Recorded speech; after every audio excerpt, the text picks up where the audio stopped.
Great ventures வழங்கும் லாபம் கமாடிட்டியில் ஜெயிக்கலாமாங்க என்ற நிகழ்ச்சிக்கு நம் அரங்கத்தில் கொண்டிருப்பவர் கிரேட் வெஞ்சர்ஸ் நிறுவனத்தின் தலைவரான திரு ஹரிஹரன் அவர்கள்.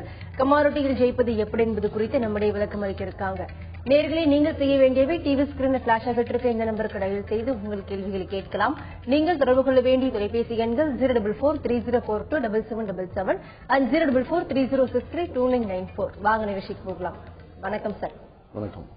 நேற்று கமாடிட்டி வாணிபம் எப்படி சார் இருந்தது? நேற்று நடந்த முக்கிய நிகழ்வுகள், தென் டேட்டா ரிலீசஸ் நேற்று என்ன ரிலீஸ் ஆச்சு?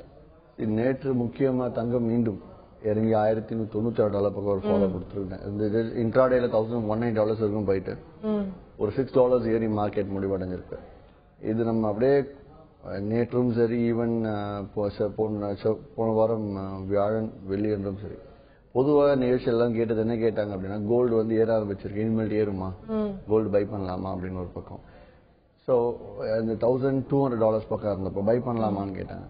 ஒரு சிலர் வந்து இங்க செல் போலாமான்னு கேட்டாங்க. ஸோ பை பண்ணோம் அப்படின்றவங்களுக்கும் ப்ராஃபிட்டை கொடுத்துருக்கு. 1200 செல் போயிருந்தாலும் லாபத்தை கொடுத்துருக்கு. பட் இந்த கேப்ல பை போனவங்களுக்கும் தட் இஸ் ரெண்டு பேருமே பை போனவங்களுக்கு ஓரளவுக்கு மேல போய் திருப்பி இறங்கிடுச்சு. ஸோ அவங்க இன்கேஸ் கொஞ்சம் மேல ஹையர் ரேட்ல பை பண்ணா இன்னத்துக்கு லாஸ்ல வந்திருக்கும். இல்ல ஐ மீன் ஆல்ரெடி $1196, $1200 பக்கம் லாஸ்ட் வீக்ல செல் போயிருந்தாங்க அப்படின்னா அவங்களுக்கு 1230 வரைக்கும் போனது ஒரு பெரிய அதிர்ச்சியை கொடுத்துருக்கும். ஸோ இதுல என்ன சொல்ல வரேன் அப்படின்னா, அந்த பொசிஷன் எடுத்து ஒரு வார காலம் வெயிட் பண்ணலாம், 2 வாரம் 1 மாசம் காலம் வெயிட் பண்ணலாம் அப்படின்னு நினைக்கிறவங்க எல்லாத்துக்குமே வந்து இது ஒரு பிரச்சனை தான். ஸோ இப்ப $1212 வந்து மிடில் டேர்ம் சப்போர்ட்டா இருந்தது. அவ்வளவு ஈஸியா மார்க்கெட் பிரேக் ஆகி $1200 பிரேக் ஆகி மார்க்கெட் செட்டில் இருக்கு. ஸோ இந்த 1200 இந்த சைக்கலாஜிக்கல் ரேஞ்சே வந்து ரொம்ப கம்ஃபர்ட் மூட் ஆயிடுச்சு, சாதாரணமா ட்ரேட் ஆகிற மூட் ஆயிடுச்சு. இந்த இடத்துல போயிட்டு நம்ம பொசிஷன் இப்ப லாங் டேர்ம் பொசிஷன் எடுத்து டிரைவ் பண்றதுங்கிறது தவறுங்கிறதான் சொல்ல வரேன். அதனால இப்போதைக்கு இட்ஸ் பியூர் இன்ட்ராடே மார்க்கெட் அப்படிங்கிற மாதிரி நினைச்சிட்டு, இஃப் பாசிபிள் உங்களுக்கு ஏதாவது டெக்னிக்கல்ஸ் இருந்தாலோ இல்லைன்னா கிரேட் வெஞ்சர்ஸ் லெவல்ஸோ இந்த மாதிரி எதுவும் ஆலோசனைகள் இருந்ததுன்னா அதை பார்த்து ட்ரேட் பண்றது பெட்டர்னு சொல்லணுமே தவிர, ஒரு வாரத்துக்கு இப்போதைக்கு பாட்டம் ரேட்டுக்கு பை பண்ணி வச்சுக்கலாம், இப்போதைக்கு டாப் ரேட்டுக்கு செல் பண்ணி வச்சுக்கலான்ற ஒரு ஆட்டிடியூட் வேண்டாம்னு சொல்ல வரேன். சார், நான் நிறைய டைம் இந்த ஷோஸ்ல கேட்டிருக்கேன், அதாவது ஸ்டார்டர்ஸ் பிகினர்ஸ் வந்து ட்ரேட் பண்ணும்போது என்ன கமோடிட்டி வந்து சூஸ் பண்ணணும்னு சொன்னாங்க. நீங்க சொல்லிருக்கீங்க அதாவது கோல்ட் அண்ட் சில்வர்ல வந்து கான்சென்ட்ரேட் பண்ணலாம்னு சொல்லி, ஏன்னா ஈஸி கமோடிட்டிஸ் அது. தென் அதே மாதிரி க்ரூட் ஆயில வந்து ஸ்டார்டிங்ல யூஸ் பண்ணும்போது அது ஒரு பெரிய கமோடிட்டி, அது டெக்னிக்கல்ஸ் புரிஞ்சுக்கிறதே ரொம்ப கஷ்டமான விஷயம். சோ அந்த க்ரூட் ஆயில புரிஞ்சுக்கிறத பத்தி சொல்லுங்க, எப்படி ட்ரேட் பண்ணலாம், ஸ்டார்டர்ஸ்க்கு எப்படி ட்ரேட் பண்ணலாம்னு சொல்லுங்க. அது எப்படி ஸ்டடி பண்ணுங்க. க்ரூட் ஆயில் வந்து it is the easiest commodity to ட்ரேட்னு சொல்லலாம். கோல்டு அண்ட் சில்வரை பொறுத்தவரையில எடுத்தோம்னா, எதுக்காக கோல்டு சில்வர் சைக்கலாஜிக்கலா எல்லாருமே வந்து கமாடிட்டிஸ் வந்தா நம்ம எல்லாருக்கும் தெரியும் கோல்டு சில்வர் தான். அப்புறம் தான் வந்து கச்சா எண்ணெய் கணக்கு என்ன சம்பந்தம் இருக்கு அப்படிங்கிற மாதிரி யோசிக்க ஆரம்பிப்பாங்க. அதனால சைக்கலாஜிக்கலா என்ன சொல்ற, கோல்டு அண்ட் சில்வர் எடுத்து பண்ணுங்க அப்படின்னு நம்ம சொல்லுவோம். And then crude oil copper தான் நான் ஆல்வேஸ் சஜஸ்ட் பண்ணுவேன். First the best commodity for beginner அப்படின்னா crude oil and then silver, gold, copper, இதுதான் சரியான வரிசைன்னு சொல்லலாம் இப்பத்தி பீரியடுக்கு. முதல்ல என்ன சொல்லுங்க, க்ரூட் ஆயில் காப்பர் தான் அப்படின்னு. இப்போ காப்பர் வந்து பேஸ் மெட்டல்ஸ் மார்க்கெட் டெட்டா இருக்கிறனால ஒரு ப்ராப்பர் மூவ்மெண்ட்ஸ் இல்லாதனால நம்ம இப்ப காப்பர் எடுத்து வச்சு பேச வேண்டாம் அப்படின்னா காப்பர் லாஸ்ட் ப்ரையாரிட்டி கொடுத்தோம். ஈவன் த டாப் 4 மோஸ்ட் கமாடிட்டிஸ்ல கூட எப்போ ஒருத்தருக்கு வந்து கமோடிட்டிஸ் வந்து கோல்டு அண்ட் சில்வர்னு எல்லாருக்கும் ஏன்னா ஆரம்ப காலத்துல இருந்து வந்து பயன்படுத்திட்டு வராங்க. தென் க்ரூட் ஆயில் இருக்கட்டும், காப்பர் அண்ட் நிக்கல், ஜிங்கா இருக்கட்டும், அந்த நாலேஜே தெரியாதவங்களுக்கு வந்து எப்படி வந்து அதை பத்தி நம்ம ட்ரேட் பண்ண முடியும், எடுத்துக்க முடியும். தென் உங்களோட லெவல்ஸை பார்க்காம எப்போ ஒருத்தர் தானாவே லெவல்ஸ் வந்து நம்மளே பார்த்து ட்ரேட் பண்றதுக்கு அந்த ஒரு ஃபிளெக்சிபிள் அது எப்படி வரும்? லெவல்ஸை பார்த்து ட்ரேட் பண்றது அப்படிங்கிறது எக்ஸாம்ல வந்து ஜஸ்ட் ஆன்சர் ஷீட்டையும் பக்கத்திலேயே கொடுத்து பார்த்து எழுதுங்க அப்படிங்கிற ஸ்டோரி. ஸோ அதை பார்த்து படிச்சு புரிஞ்சு வந்து எழுதுறவங்க கண்டிப்பா அந்த ஆன்சர் ஷீட்டை பார்த்து எழுத போறது கிடையாது. ஸோ லெவல்ஸ் அப்படிங்கிறது காலம் முழுக்க அதை பார்த்து ட்ரேட் அதை பார்த்து ட்ரேட் பண்ணிட்டே போகலாம். ஒரு காலகட்டத்துக்கு அப்புறம் என்ன எல்லாருமே கவனிக்கிறேன், ஒரு 2 months லெவல்ஸ் ஃபாலோ பண்ணுவாங்க. அதுக்கப்புறம் அவங்களோட சுயமான ஒரு ஐடியாவை வச்சு ட்ரை பண்ணி பார்ப்பாங்க. அதுல பெட்டரா இருந்துச்சு அப்படின்னா அதை ப்ரொசீட் பண்றாங்க, இல்லைன்னா திருப்பி லெவல்ஸ்க்கு வந்துடுறாங்க. லெவல்ஸ் அப்படிங்கறது என்ன, கண்டிப்பா லாபம் எடுக்க முடியும் அப்படிங்கறத லைக் ஒரு கான்ஃபிடன்ஸ் பில்ட் பண்றதுக்காக கொடுக்கக்கூடிய லைக் மெத்தட் தான் வந்து லெவல்ஸ். அதை பார்த்து ட்ரேட் பண்ணாங்கன்னா கண்டிப்பா லாபம் எடுக்க முடியும், நஷ்டம் ஆகாது அப்படிங்கிற ஒரு நம்பிக்கைக்கு வந்துட்டு அதுக்கப்புறம் அவங்களோட இஷ்டத்துக்கு அவங்க ட்ரேட் பண்ணும்போது ஃபைன், இங்க நம்ம தப்பு பண்றோம், நம்ம பேக் டு லெவல்ஸ் பார்த்து ட்ரேட் பண்ணி கொஞ்ச நாள் விட்டதை பிடிக்கலாம் அப்படிங்கிற மாதிரி வர ஆரம்பிக்கிறாங்க. சோ அப்படி பார்க்கும்போது லெவல்ஸும் பார்த்து பண்றது பிகினர்ஸ்க்கு எப்பவுமே நல்லதுதான் சொல்லுவேன். தொடர்ந்து பேசும் சார். கும்பகோணத்துல இருந்து ஒரு நேர்ல இருக்காங்க. வணக்கம் அரவிந்த். ஹலோ, சொல்லுங்க அரவிந்த், கமாடிட்டி வர்த்தகம் குறித்து உங்க கேள்வி என்ன? சார் பேசுறேன். Good morning sir. Aravind good morning sir.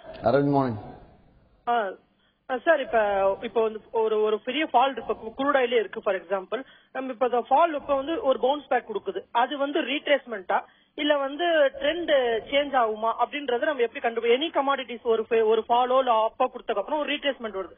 அந்த ரீட்ரேஸ்மெண்ட் வந்து இது ரீட்ரேஸ்மெண்ட் தான், இது வந்து ட்ரெண்ட் சேஞ்ச் ஆகுது அப்படின்றத நம்ம எப்படி கண்டுபிடிக்கிறது? நான் வந்து ஒரு பர்டிகுலரா ஒரு 2 பாயிண்ட் எடுத்துக்கிட்டேன் அப்படின்னா அது 60% தாண்டும் போது ஓகே அந்த 2 பாயிண்ட்டுக்கு அந்த ஹைலோக்கு ட்ரெண்ட் சேஞ்ச் ஆகுது அப்படின்றத நான் புரிஞ்சுக்கிறேன். பட் எப்படி வந்து இன்னும் நல்லா புரிஞ்சுக்கிறது அப்படின்றது நீங்க சொல்லுங்க சார். Thank you sir.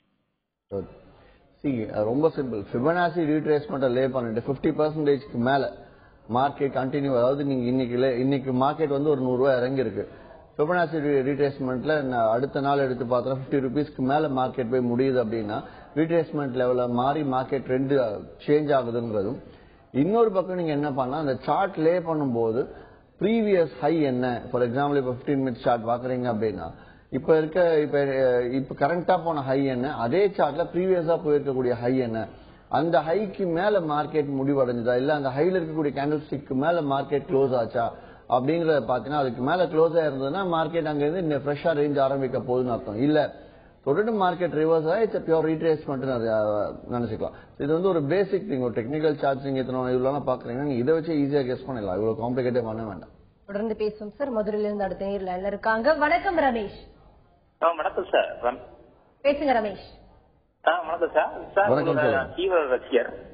சொல்லுங்க. உங்களுடைய ப்ரோக்ராம வந்து டெய்லி நான் வாட்ச் பண்ணிக்கிட்டே இருக்கேன்.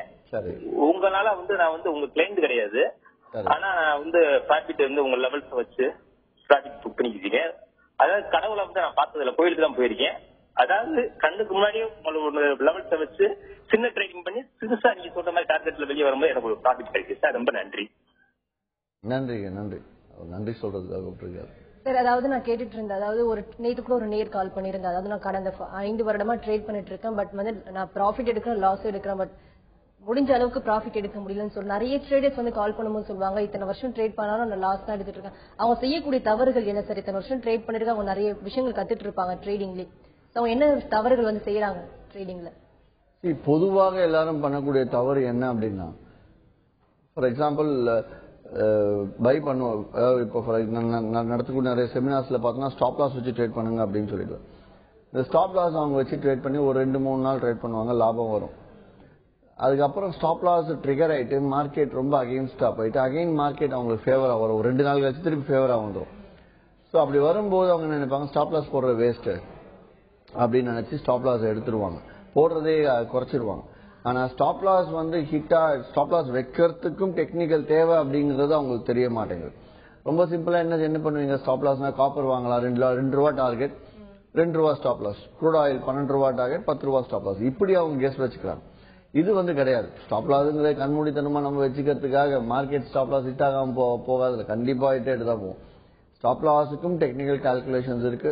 அந்த டெக்னிக்கல் கால்குலேஷன்ஸ் கத்துக்கிட்டு தான் நான் வைக்கணும்னா எனக்கு கஷ்டமாச்சு அப்படின்ற மாதிரி இருந்துச்சு அப்படின்னா நிறுவனங்கள் கூடிய லெவல்ஸை ப்ராப்பரா டெஸ்ட் பண்ணி பாருங்க. எத்தனை நாள் ஸ்டாப் லாஸ் ஹிட் ஆகுது, எத்தனை நாள் ஹிட் ஆகலங்கிற பார்த்துட்டு தகுந்த மாதிரி நீங்க பண்றதுதான் நல்லதுன்னு சொல்லுவேன். மேலும் பேசும் சார். அடுத்த நேரில் இருக்காங்க. வணக்கம் ஐயோ. சொல்லுங்க ஐயோ, கேள்வி என்ன சார்? அகைன் ஸ்டாப் லாஸ் கேட்கிறேன் சார். இப்போ ஸ்டாப் லாஸ் சொல்றீங்க இல்லையா, ஸ்டாப் லாஸ் வந்து நம்ம ஒரு நாளைக்கு வந்து யூஷுவல் வந்து ஒரு 2-3 பாயிண்ட் மேக்ஸிமம் இறங்கும். இது இருக்கும்போது ஜஸ்ட் மேல போயிட்டா கீழே வரதான் போகுது, கீழே போனா மேல வரதான் போகுது. வீக்லி ஒன்ஸ் மட்டும் தான் வந்து மார்க்கெட் வந்து ஃபுல்லா மேல செல்ல இருக்கு. அப்படி இருக்கும்போது ஸ்டாப் லாஸ் நம்ம வச்சுட்டா ட்ரிகர் ஆகுது, ட்ரிகர் ஆச்சு லாஸ் தானே. நம்ம ஸ்டாப் லாஸ் இல்லாமல ப்ராப்பர் இன்வெஸ்ட் பண்ணலாம் இல்லையா? சப்போஸ் ஒரு பொசிஷனை பையன் எடுக்கிறேன், மார்க்கெட் செல்ல போயிடுச்சு, 2 பாயிண்ட் கீழே இறங்கினாலும் நான் வெயிட் பண்ணேன் அப்படின்னா திருப்பி மேல வரப்போது ஸ்டாப் ட்ரிகர் ஆகும், லாஸ் வருது இல்லையா? நீங்க பேசுனதுல ஒரு பாதி தான் புரிஞ்சு வச்சு ட்ரேட் பண்ணலாமே, போன ரேட் திருப்பி வந்துட்டேன்னு சொல்ல வரீங்களா? நல்ல விஷயம். சி, அதாவது ஸ்டாப் லாஸ் வைக்காம நீங்க ட்ரேட் பண்ணணும் அப்படின்னா சில்வர் எடுத்துக்கலாம். சில்வர் வந்து ஒரே நாள் 3000 ரூபாய் ஃபால் ஆச்சு. ரீசெண்டா 43,000 ஒரு 2-3 மாதம் முன்னாடி 43,000 இருந்த சில்வர் ஒரே நாள்லயே மார்க்கெட் அதாவது ஒரு நாள்ல 39,500 முடிஞ்சு, அடுத்த நாள் 37,000 சில்லறையில முடிஞ்சது மார்க்கெட். 43,000 வச்சவங்க இன்னும் பை ஹோல்டிங்ல தான் இருக்காங்க. அதுக்கு கான்ட்ராக்டே முடிஞ்சு அடுத்த கான்ட்ராக்ட் வந்துச்சு. இப்போ இவங்களுக்கு என்ன பதில் சொல்லுவீங்க ஸ்டாப் லாஸ் வைக்காம ட்ரேட் பண்றவங்களுக்கு? ஒண்ணு, இப்போ ரீசெண்ட் டேஸ்ல ஆயில் எடுத்தோம்னா நான் 4050 4100 இருந்து சடனா ஃபாலோ 3900, அடுத்து கண்டினியூவா ஃபாலோ 3600 சில்லற வந்துச்சு. இவங்களுக்கு ஸ்டாப் லாஸ்க்கு என்ன பதில் சொல்ல போறீங்க? அதே நீங்க சொல்றது காப்பர் 410 பை போனாங்க, மார்க்கெட் 398 போச்சு, மறுபடியும் 410 வந்துருச்சு அப்படின்னா அதை வச்சுட்டு அதை வச்சு நீங்க ஒரு முடிவுக்கு வந்து ஸ்டாப் லாஸ் வைக்காம ட்ரேட் பண்ணாம திருப்பி ரேட் வந்துருதுன்னு நினைக்கிறீங்க? எந்த கமாடிட்டிக்கு எப்போ ஸ்டாப் லாஸ் வச்சு ஸ்டாப் லாஸ் வைக்காம ட்ரேட்னா லாபம் வரும், ஸ்டாப் லாஸ் வச்சு ட்ரேட்னா லாபம் வராது அப்படிங்கறது நீங்க உங்களால கெஸ் பண்ண முடியும்? அதுவே முடியாது. அதனால நான் என்ன சொல்லுவேன், ஸ்டாப் லாஸ் வந்து தவறான முறையில வைக்கிறது. ஸ்டாப் லாஸ் வைக்கணுங்கிறதுனால சும்மா நம்மளா ஒரு கண்மூடித்தனமான ஸ்டாப் லாஸ் வைக்கிறது கண்டிப்பா வந்து செல்லாது. 10 வாட்டி போறதுக்கு வாய்ப்பு இருக்கு, 8 வாட்டி போறதுக்கு வாய்ப்பு, 5 வாட்டி போறதுக்கு வாய்ப்பு இருக்கு. ஸ்டாப் லாஸை பிளைண்டா வச்சு ப்ராஃபிட் பண்ணவங்க ரொம்ப அதாவது லக்கிலி அவங்களுக்கே தெரியாம அதிர்ஷ்டவசமா லாபத்துல இருந்தால் வேணா பெட்டர். மற்றபடி யாருமே வந்து ஸ்டாப் லாஸை கண்மூடித்தனமா வச்சு ஜெயிச்சதா கிடையாது. அதே ஸ்டாப் லாஸ் டெக்னிக்கலா எய்ம் பண்ணி பண்றீங்களா, டெஃபினெட்லி உங்களுக்கு வந்து you can make good money. அதாவது அட்லீஸ்ட் லாஸ் பண்ணாம ட்ரேட் பண்றது நீங்க கன்ஃபார்ம் பண்ணிக்கலாம். அதாவது ஒரு 10 ட்ரேட் பண்றீங்க, 8 ட்ரேட் லாபம் வருது, 2 ட்ரேட் வந்து நஷ்டமா இருந்தா கண்டிப்பா ஆகதான் செய்யும். 80% அக்யூரேசி சம்திங் சோ குட். அது வந்து லெவல்ஸ் வச்சு பண்ணும்போது கிரேட் மேஜர்ஸ் லெவல்ஸ்ல ஸ்டாப் லாஸ் அவ்வளவு கிளியரா இருக்கும் போது ஸ்டாப் லாஸ் எத்தனையோ நாள் நீங்களே கவனிச்சிருப்பீங்க. கிரேட் மேஜர்ஸ் கிளைண்ட்ஸ் எல்லாருமே கவனிக்கலாம் அந்த நிகழ்ச்சியில. க்ரூட் ஆயில் எல்லாம் பாத்தீங்கன்னா கரெக்டா ஸ்டாப் லாஸ் கரெக்டா ₹1 மேல வரைக்கும் முடிஞ்சு ரிவர்ஸ் ஆகும்.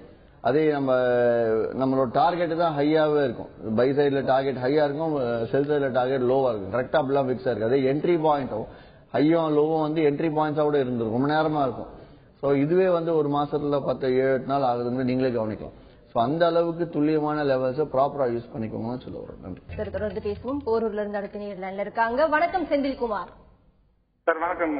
சொல்லுங்க செந்தில்குமார், கேள்வி என்ன? சார் சார் பேசலாங்களா? பேசுங்க சார். ஆக்சுவலா எனக்கு வந்து பேசிக்கா ஒண்ணுமே தெரியாது. உங்க தந்தி ப்ரோக்ராம்ல வந்து டெய்லி ஒரு ½ hour நீங்க பண்றதை நான் பாக்குறேன். அடிக்க நேற்று கூட பாக்குறோம். இதுல வந்து பண்ணணும் எனக்கு ஆசை இருக்கு. பட் ஆனா எனக்கு எதுவுமே பேசிக்கா ஒண்ணுமே தெரியாது. உங்களை கான்டாக்ட் பண்ண திருப்பூர்ல கிளாஸ் வச்சதாகவும் கோயம்புத்தூர்ல கிளாஸ் வச்சதாகவும் பார்த்தோம். ஆனா மெட்ராஸ்ல நீங்க எப்ப வைக்கிறீங்க, நாங்க வந்து எப்படி பாக்குறது, பண்ணணும்னு ஆசை இருக்கு. பட் ஆனா அது பண்றதுக்கு உண்டான புரிய மாட்டேங்கிறேன். நீங்க பை பிலோ பை செல் பண்றதுக்கு இதெல்லாம் சொல்றீங்க. சிலது எனக்கு டோட்டலா ஒண்ணுமே புரியல. எப்ப செல் பண்ணணும், ஸ்டாப் லாஸ் எல்லாம் சொல்றீங்க, அது எதுவுமே எனக்கு டோட்டலா. ஆனா இது உள்ள வரணும் பண்ணணுங்கிற ஒரு ஆர்வம் இருக்கு. எப்படி நாங்க வரலாமா அல்லது வந்தா எங்களுக்கு பெனிஃபிட்டா இருக்குமா? நல்லா கத்துக்கணும்னா உங்ககிட்ட எப்படி வந்து கத்துக்கிறது? சென்னையில நீங்க வைக்கிறீங்களா? கண்டிப்பா. அதாவது இந்த மாதிரி நேர்கள் நிறைய பேர் இருப்பாங்க. ஜனவரி முதல் 10 நாள்ல கண்டிப்பா சென்னையிலயும் வந்து ஒரு செமினார் இருக்கு. அப்ப தாராளமா கலந்துக்கோங்க. இல்ல அதுக்கு முன்னாடி நீங்க ட்ரேட் பண்ண நினைச்சீங்க, மார்க்கெட் கத்துக்கணும்னு நினைச்சீங்க, தாராளமா கிரேட் மேஜர்ஸ் ஹெட் ஆபீஸ்க்கு தொடர்பு கொண்டு நீங்க ஒரு பதிவு பண்ணிக்கிட்டீங்கன்னா எப்போ அவங்க ஃப்ரீயா வர சொல்லுவாங்க. உங்களுக்கு ட்ரைனிங் செஷன் ஒரு மணி நேரம் 1.5 மணி நேரம் ட்ரைனிங் செஷன் கொடுப்பாங்க. மார்க்கெட்னா என்ன, அந்த மார்ஜின்னா என்ன, கான்ட்ராக்ட்ஸ்னா என்ன, எத்தனை கமாடிட்டிஸ் இருக்கு, எப்படி இதை ஆன்லைன்ல பண்ணலாம், எங்க ஏதாவது ஏறுற மார்க்கெட் எப்படி லாபம் எடுக்கு, இறங்குற மார்க்கெட் எப்படி லாபம் எடுக்கு, எப்படி நஷ்டத்தை அவாய்ட் பண்றது, இந்த விஷயங்கள் எல்லாமே உங்களுக்கு சொல்லிக் கொடுப்பாங்க. ஸோ நீங்க தான் இருந்து ஜனவரி 10 தேதிக்குள்ள செமினார் அட்டெண்ட் பண்ணிட்டு வரனாலும் வரலாம். இல்ல அதுக்கு முன்னாடியே வந்து நீங்க கத்துக்கணும்னு முயற்சி பண்ணாலும் பண்ணலாம். சார், இந்த மாதிரி நிறைய ட்ரேடர்ஸ் நிறைய பேர் வந்து பேசிக்கே தெரியாம இப்ப ட்ரேடிங் பண்ண ஒரு ஆர்வம் இருக்கு அவங்களுக்கு, அவங்க கிட்ட. அதாவது ஸ்டார்டிங்ல வந்து அந்த அளவுக்கு பிக்கப் இல்லனா கூட நீங்க வந்து ஸ்பெஷல் கைட்னஸ், அதாவது கைட் எப்படி பண்றீங்க சார்? உங்களுக்கு என்ன யூசுவலா செமினார்ஸ் நடத்திட்டு இருப்பேன். இப்ப இந்த இயர் எண்ட் அப்படிங்கறதுனால ஒரு 1.5 months செமினார்ஸ் சென்னையில இல்ல மற்ற ஊர்லாம் பண்ணிட்டு இருக்கேன். ஸோ இது அப்படியே என்ன சென்னை எப்போ பிளான் பண்ணி ஜனவரி முதல் 10 நாள் சென்னை பிளான் பண்ணியிருக்கேன். அப்போ கண்டிப்பா இதே நிகழ்ச்சியில சொல்லுவோம். அவங்க அந்த கிளாஸ் அட்டென்ட் பண்ணாங்கன்னா சாதாரணமா ஒரு 1.5-2 மணி நேரம் கிளாஸ் அது. அதுல வந்து பேசிக் ஃப்ரீ தான், என்ட்ரி ஃப்ரீ தான். அதுக்கு பேசிக் என்ன, எப்ப கமாடிட்டிஸ்னா என்ன, எப்படி இதை ஆன்லைன்ல பண்றோம், எதுக்காக பண்றோம், இதுல எப்படி நம்ம லாபம் பார்க்கலாம், எப்படி நஷ்டத்தை அவாய்ட் பண்ணலாம், எல்லாமே ஒரு 2 மணி நேரத்துல முடிஞ்ச அளவு கவர் பண்ணிடுவேன். கவர் பண்ணிட்டு அது எப்படி போனா it will be an interactive session. சும்மா நான் பாட்டுக்கு போர்டில் எழுதி போட்டுக்கிட்டு அந்த மாதிரிலாம் கிடையாது. உங்ககிட்ட இருக்க பதில தான் நான் வாங்கி உங்களுக்கே திருப்பி கொடுப்பேன். ஸோ அந்த மாதிரி கிளாஸஸ் அட்டென்ட் பண்ணாங்கன்னா ஓவரால் ஒரு 50-60% அவங்களுக்கு நம்பிக்கை வந்துடும். அதுக்கு மேல ட்ரேடிங் அங்க எப்பவுமே கிரேட் மேஜர்ஸ் ஆஃபீஸ் எப்பவுமே கிளைண்ட்ஸ் உட்காந்துருப்பாங்க. எப்படியோ ஒரு 40 பேர் இருப்பாங்க. ஸோ அவங்க ட்ரேட் பண்ணும்போதே உங்களுக்கு கான்ஃபிடன்ட் லெவல் பில்ட் ஆகும். அது மட்டும் இல்லாமல் லெவல்ஸ் எப்படி பார்த்து பண்றதுன்னு சொல்லி கொடுப்போம். அந்த லெவல்ஸ் பார்த்து ட்ரேட் பண்ணாங்க அப்படின்னா ஓரளவு வந்து ஒரு 70-80% நம்பிக்கை உங்களுக்கு 2-3 நாளே வந்துடும். சார் இனி வரும் காலங்களில் அதாவது இந்த வீக்ல வந்து க்ரூட் ஆயில் மேலும் சரியுமா இல்ல எப்படி சார் இருக்கும் க்ரூட் ஆயிலோட மூவ்மெண்ட் வந்து ஓவராலா? ஆயிலை பொறுத்த வரைக்கும் அகைன் நேத்து ஒரு நியூ லோ காட்டியிருக்கு, $55 காட்டியிருக்கு. அதனால நம்ம கொஞ்சம் கேர்ஃபுல்லா தான் இருக்கணும். பெரிய அளவுல லாங் எடுக்க வேண்டாம். இன்ட்ராடேக்கு நீங்க லாங் எடுத்து ட்ரேட் பண்ணா பண்ணலாம், பட் கேரி ஃபார்வர்ட் பண்ணவே பண்ணிடாதீங்க. ஏன் அப்படின்னா மார்க்கெட் வந்து ஜஸ்ட் கீப் ஆன் ஒரு பாட்டம் பிரேக் பண்ணிட்டே போயிட்டு இருக்கு. ஸோ இது $55 நீங்க இன்னைக்கு லோன் நினைக்கிறீங்க அப்படின்னா பண்ணுங்க, பை பண்ணுங்க. பட் இன்ட்ராடேல லெவல்ஸ் பார்த்து பண்ணுங்க, ஸ்டாப் லாஸ் போட்டு வெளியாகுங்க. அதுக்கு நீங்க பாட்டம் லெவல்ல போய் செல் பண்றதும் நான் அட்வைஸ் பண்ண மாட்டேன். அப்படி நீங்க பாட்டம் லெவல்ல போய் செல் போறதா இருந்தாலும் அதுலயும் லெவல் ஸ்டாப் லாஸ் வச்சு ட்ரேட் பண்ணுங்க, அப்பதான் நீங்க நீட்டா பண்ண முடியும். இது பேசும் சார் நெல்லையில இருந்து அடுத்த நேரில் இருக்காங்க. வணக்கம் சுப்பிரமணியம். வணக்கம் மேடம். சொல்லுங்க சுப்பிரமணியம். சார் வணக்கம். வணக்கம். காப்பர் 398 ஒரு செல் வச்சிருக்கேன் சார். 398 வச்சிருக்கேன். அப்படி வெளியில வந்துடலாமா இல்ல வெயிட் பண்ணலாமா டிவியில பாக்குறேன் சார். ஃபைன் மிஸ்டர் சுப்பிரமணியம், உங்க கேள்வி வந்து அயூப்னு ஒருத்தர் ஒரு நேர் கேட்டிருந்தார். அவருக்கு பதிலா இருக்கும்னு நினைக்கிறேன். சொல்லியே முடிச்சேன். 398 செல் போயிருந்தா என்ன 410 பை பண்ணி மார்க்கெட் இறங்கி அவங்களுக்கு தேவையான லாபம் வந்தா ஃபைன் ஸ்டாப் லாஸ் வைக்கிறாங்க. 398 போனவருக்கு இப்ப நம்ம என்ன பதில் சொல்ல போறோம்? வெயிட் பண்ணுங்க நான் சொல்ல முடியும். ஏன்னா இட்ஸ் ராக் பாட்டம் லோல போய் பண்ணிருக்காங்க. சரி, உங்களுக்கு நீங்க ஸ்டாப் லாஸ் வைக்க நான் ரெடி. ஏன்னா கிட்டத்தட்ட வந்து 12-13 ரூபா அகேன்ஸ்ட் 14 ரூபா அகேன்ஸ்டா இருக்கு. இந்த இடத்துல போயிட்டு நீங்க என்ட்ரி கொடுக்கணும்னு நினைச்சீங்க அப்படின்னு ஹோல்ட் பண்ணலாமா இல்ல ஆவரேஜிங் போலாமான்னு நினைச்சீங்கனாலும் ரெண்டு விதம். ஒன்னு இல்ல நான் ஹோல்ட் பண்றேன் அப்படின்னா 422க்கு மேல ஸ்டாப் லாஸ் வைங்க. நான் ஆவரேஜிங் போறேன்னு நினைச்சீங்கன்னா இப்ப கூட நீங்க செல் போய்க்கலாம். ஆனா ஸ்டாப் இல்ல இப்ப செல் போகாதீங்க. ஏன்னா யூஎஸ் மார்க்கெட் நேற்று கொஞ்சம் ரொம்ப ஸ்ட்ராங்கா இருக்கிறதுனால பேஸ் மெட்டல்ஸ் ரைஸ் ஆகும். அது மட்டும் இல்லாம ருபி வேல்யூ வீக்கா இருக்கு. 63.46 காசுக்கு வந்திருக்கு. அதனாலயும் வந்து பேஸ் மெட்டல்ஸ் மேல போறதுக்கான சான்சஸ் இருக்கு. அதனால பொறுத்திருந்து மார்க்கெட் இன்கேஸ் 415-16 பக்கம் போச்சு அப்படின்னா அங்க ஆவரேஜிங் எடுத்து 2 லாட்டுக்குமே 422க்கு மேல நீங்க ஸ்டாப் லாஸ் வச்சு ட்ரேட் பண்ணுங்க. தொடர்ந்து பேசும் சார் அடுத்த நேரில் இருக்காங்க. வணக்கம் அசோக். ஹலோ சொல்லுங்க அசோக். பேசுறாங்க பேசுங்க. Hello sir, good morning sir. Good morning, சொல்லுங்க அசோக். சார் நான் வந்து இந்த ஜிஎம்ஓ இன்ஃப்ராஸ்ட்ரக்சர் பிளஸ் இந்த யூனிடெக் இன்ஃப்ராஸ்ட்ரக்சர்லாம் கொஞ்சம் ஷேர் வாங்கி வச்சிருக்கேன். ஒரு 6 months பேக் வாங்கினேன் சார். அசோக், நான் வாங்கினப்ப பாத்தீங்கன்னா 30 rupees மேல வாங்கிட்டேன். இப்போ வந்து 17 rupees 18 rupees அந்த மாதிரி அசோக், இது கமாடிட்டி வர்த்தகம் தொடர்பான நிகழ்ச்சி. அது தொடர்பான சம்பந்தமான கேள்வி இருந்தா கேட்கலாம் சார். அதாவது காப்பர் பத்தி நீங்க சொன்னீங்க. அதாவது காப்பர் இனி வரும் காலங்களில் டிக்ளைன் ஆக எந்த அளவுக்கு வாய்ப்பு இருக்கு அதை பத்தி சொல்லிடுங்க. அதுக்கு முன்னாடி க்ரூட் ஆயில் வந்து இப்போ $50 கிட்ட இருக்குது, $40 கிட்ட போக எந்த அளவுக்கு வாய்ப்பு இருக்கு? க்ரூட் ஆயில் $55 பக்கம் இருந்துட்டு இருக்கு. இதே க்ரூட் ஆயில் $50 போகுமான்னு கேட்டாலும் போகலாம். இதே க்ரூட் ஆயில் $60 போகுமானாலும் போகலாம். ஏன்னா எப்பவுமே வந்து இப்ப சும்மா சொல்லிடலாம். இப்ப ஜஸ்ட் லைக் தட் வந்து க்ரூட் ஆயில் $45 வரும், $40 வரும். ஆனா வரதுக்கு முன்னாடி $70 போயிட்டு $45 வரலாம். இப்ப $45 வரும்னு நான் சொல்லிட்டேன் வச்சுக்கோங்க. மார்க்கெட் வந்து திருப்பி $65-70 ஹரிகரன் சொன்னார் இறங்கிட்டு மார்க்கெட் ஏறிட்டு இருக்குன்னு. அதே ஒரு 4 மாசம் கழிச்சு திருப்பி $45. அப்ப நான் சொல்லுவேன் அன்னைக்கு சொன்ன பாத்தீங்களா வந்துச்சு அப்படின்னு.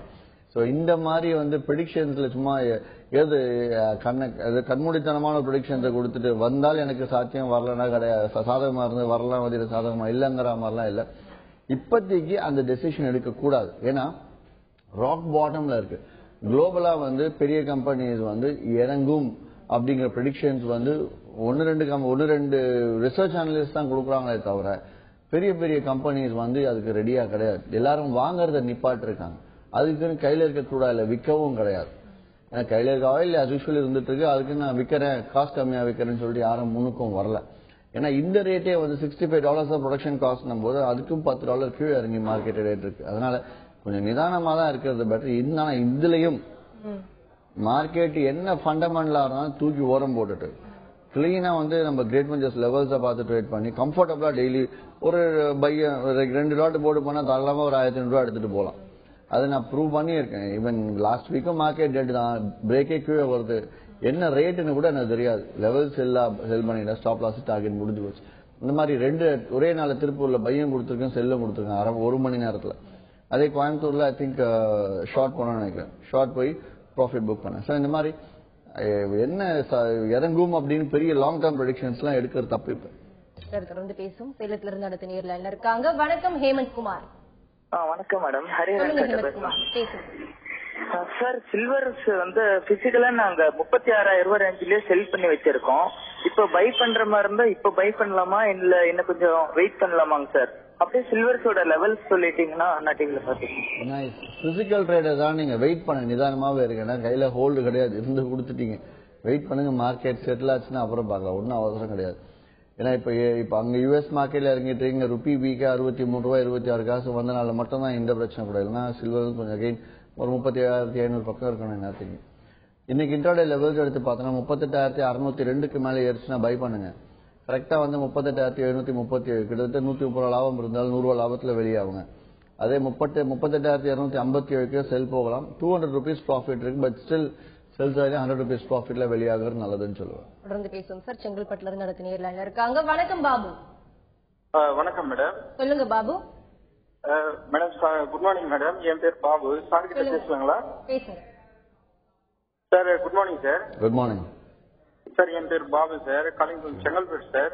சொல்லுங்க சார். நான் கமோடிட்டியில இப்பதான் சார் ஜஸ்ட் ஸ்டார்ட் பண்றதுக்காக ப்ரிப்பேர் பண்ணிட்டு இருக்கோம் சார். கேண்டில் ஸ்டிக் சார்ட் அது மாதிரி எல்லாத்தையும் இப்பதான் நாங்க ஸ்டடி பண்ணிட்டு இருக்கோம். சோ எந்த அளவுக்கு எங்களுக்கு அது ஹெல்ப்ஃபுல்லா இருக்கும் சார்? கேண்டில் ஸ்டிக்ஸை பார்த்து ஸ்டடி பண்ணி போறது கரெக்ட். அதுதான் வந்து ஒரு சரியான முறை பேசிக்ல இருந்து போறதுக்கு. ஆனா அதை நீங்க ஸ்டடி பண்ணி இம்ப்ளிமெண்ட் பண்ணி ஓரளவுக்கு என்ன ஏதுன்னு பாக்குறதுக்கே வந்து உங்களுக்கு 2.5 years ஆயிடும். அதுக்கான என்ன சொல்லுவேன்னா, நீங்க டைரக்டாவே வந்து என்ன பண்ணலாம், ஒரு ரிசர்ச் ஏதாவது ஒரு சார்ட்டை வாங்கிட்டு அந்த சார்ட் ஒரு 2-3 months ரிவைண்ட் பண்ணி ஃபுல்லா பேக் டெஸ்ட் பண்ணி பாத்தீங்க அப்படின்னா அந்த ஒவ்வொரு இடத்துலயும் கேண்டில் ஸ்டிக்ஸ் பிஹேவியர் நீங்க படிச்ச மாதிரி இருக்கா. ஃபார் எக்ஸாம்பிள் ஒரே கேண்டில் ஸ்டிக் எடுக்கும், அதே கேண்டில் ஸ்டிக்ஸ் கண்டிப்பா வந்து மாசத்துல நான் ஒரு 20-30 வாட்டி வந்திருக்கும். அந்த 20-30 that is half an hour சார்ட்ல 15 minutes சார்ட்ல சொல்றேன். அந்த 20-30 வாட்டி வந்திருக்கும் போது பிஹேவியர் கரெக்டா இருந்திருக்கா, இல்ல அந்த இடத்துல ஸ்டிக்கும் ஃபெயிலியர் ஆயிருக்கா. அப்படி கேண்டில் ஸ்டிக் ஃபெயிலியர் ஆகும்போது கம்பேரிட்டிவா நெக்ஸ்ட் ஸ்டிக்கோ இல்ல தட் இஸ் ப்ரீவியஸ் ஸ்டிக்கை கம்பேர் பண்ணி பார்த்து ப்ரெடிக்ஷன் மாறுதா அப்படிங்கறதெல்லாம் நீங்க ஸ்டடி பண்ணணும்.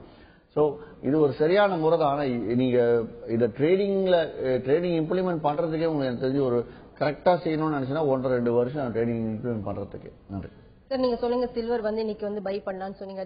அது சேம் பை இல்ல, லாங்கும் போலாம் ஷார்ட்டும் போலாம். சார் தி சேம் டைம் வந்து ஹையர் லெவல்ஸ் கோல்ட் வந்து வரும்போது செல் பண்ணலாமா? இல்ல கோல்ட் இன்னைக்கு எடுத்தனா 27,410க்கு மேல பை கரெக்டா வந்து ஒரு 80 rupees ப்ராஃபிட் எடுத்துட்டு வெளியாகும்.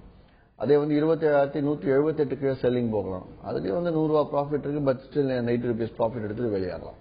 Thank you sir. இவ்வளவு நேரமா கமோடிட்டி வாணிபம் குறித்து பலவிதமான ஏற்றம் இறக்கம் குறித்து நிறைய விஷயங்கள் பகிர்ந்துக்கிட்டீங்க. குறிப்பா க்ரூட் ஆயிலோட மூவ்மெண்ட், தென் கோல்ட் அண்ட் சில்வரோட இன்னைக்கு ட்ரேடிங் எப்படி இருக்குன்னு பத்தி ரொம்ப தெளிவா சொன்னீங்க. நன்றி சார். நன்றி, வணக்கம். கிரேட் வெஞ்சர்ஸ் வழங்கும் லாபம் கமோடிட்டியில் ஜெயிக்கலாமாக நிகழ்ச்சிக்கு இன்று நம் அரங்கத்திற்கு வந்திருப்பவர் கிரேட் வெஞ்சர்ஸ் நிறுவனத்தின் தலைவரான திரு ஹரிஹரன் அவர்கள். கமோடிட்டியில் ஜெயிப்பது எப்படி என்பது குறித்து அவர்கள் சொன்ன பலவிதமான கருத்துக்கள் உங்களுக்கு ரொம்பவே யூஸ்ஃபுல்லா இருந்திருக்கும். மீண்டும் சந்திப்போம். வணக்கம்.